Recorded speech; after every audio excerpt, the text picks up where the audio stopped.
So you want to learn how to shoot in manual mode? Well, in this video, I'm going to be telling you exactly how to do that. I'm going to be explaining aperture, shutter speed, and ISO so you can comfortably and confidently shoot in manual mode. Stay tuned. What's going on, y'all? Welcome back to the channel. So if you are new, if this is your first time on the channel, my name is Adrian.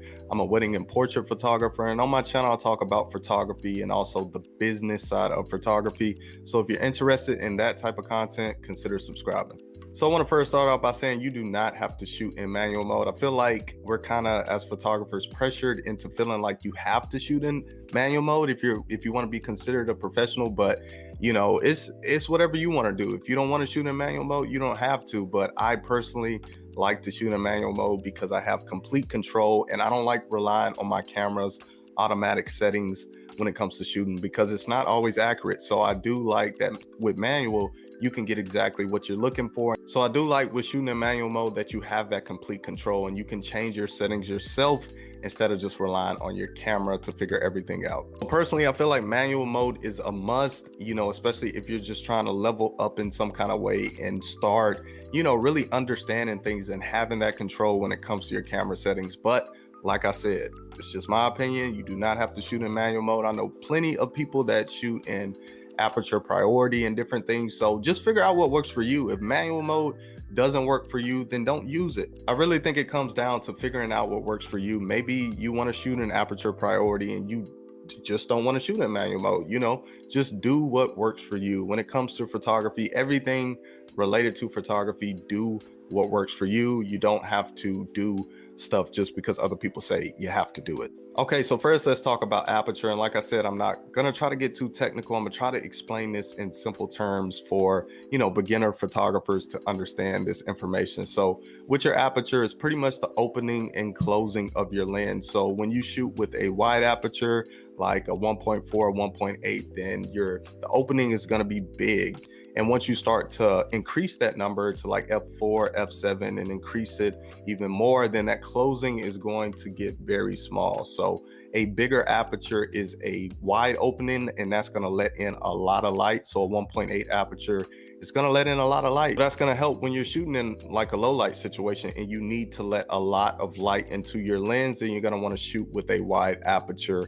Or let's say you're shooting in a very bright condition and you need to bring down that ambient light, then you may want to increase your aperture to like a f4 or f5 or whatever you want to do. Keep in mind that your aperture also controls depth of field. So if you want a nice blurred background, then you want to shoot at a wide aperture like a 1.8. You can even get that with like a f2, f2.8.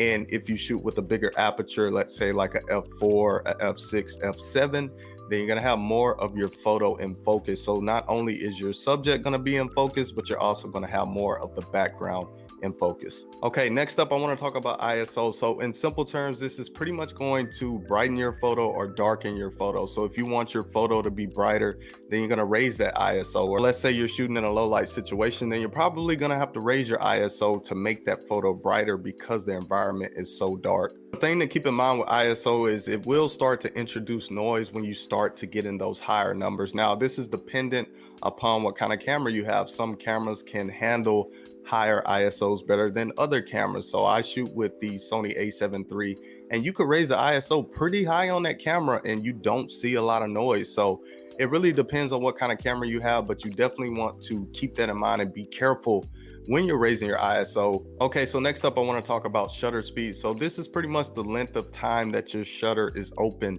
So if you're shooting at a slower shutter speed of like 1/20th of a second, then your shutter is gonna be open pretty long. And let's say you start to raise your shutter speed to higher shutter speeds like 1/4000th of a second, then that opening is not gonna be very long because your shutter speed is pretty high. So with your shutter speed, keep in mind too that this is letting light into your camera sensor. So if you're shooting at a slower shutter speed, let's say 1/40th of a second, then you're gonna let a lot of light in. And if you raise that shutter speed, then you're gonna let less light in.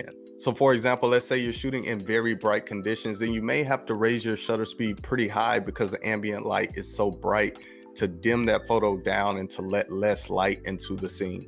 And also when you're dealing with your shutter speed, you want to think about movement. Let's say your subject is moving a lot. You want to shoot at, a higher shutter speed to capture that movement. So you're going to need a faster shutter speed to keep up with that movement. I know I've seen a lot of photographers say they can't get their photos in focus and their photos look blurred, and that could be a shutter speed problem. Maybe you're shooting at a slow shutter speed and you can't capture that movement. So if you're dealing with movement, you definitely want to keep your shutter speed in mind and put it at a level to where you can capture that movement. And a good go by to remember when it comes to your shutter speed is you want that to be double your focal length. So if you're shooting with a, let's say a 105, you want to have a shutter speed of at least 210. All right, so that is my breakdown of shooting in manual mode. Like I said, I didn't want to get too technical. I tried to explain it in a simple way to where it's easy to understand. And shooting in manual mode is not that bad. I know when you're just starting out, it can be intimidating, but as you shoot more and you start to practice more, honestly, it just becomes like second nature, and it's super easy to make those adjustments